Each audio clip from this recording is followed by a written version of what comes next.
আসুসের সেটটি একজন কাস্টমার আমাদের ভিডিও দেখে নিয়ে আসছে। কাস্টমার ইউজ করতে করতে হঠাৎ দেখে ডিসপ্লেতে কোনো কিছু আসতেছে না, তখন আমাদের শপে নিয়ে আসছে। আমরা সেটটা ওপেন করলাম, ওপেন করে চেক করলাম কী সমস্যা। আমরা চেক করার পরে যেতটুকু বুঝতে পারলাম সেটটি ডিসপ্লে ভালো আছে, সেটটিতে মাদারবোর্ডের সমস্যা, সিপিইউর সমস্যা, সিপিইউ রিবিলিং করতে হবে। তার জন্য আমরা সিপিইউ রিবিলিং কাজ করতেছি, করার পরে দেখব সেটটি ওপেন হয় কি না। এ জাতীয় সমস্যার সমাধানের জন্য আমাদের স্ক্রিনে দেওয়া নাম্বারে যোগাযোগ করুন। স্যামসাং, আইফোন সকল ব্র্যান্ডের মোবাইলের কাজ আমরা গ্যারান্টি সহকারে করে থাকি। স্ক্রিনে দেওয়া নাম্বারে যোগাযোগ করুন।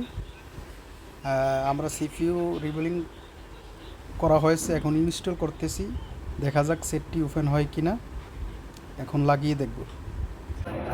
Asus ROG Phone 3 হঠাৎ চালাইতে চালাইতে ডিসপ্লে ব্ল্যাক হয়ে গেছে। আলহামদুলিল্লাহ, দেখলেন সেটটি ওপেন হয়ে গেছে।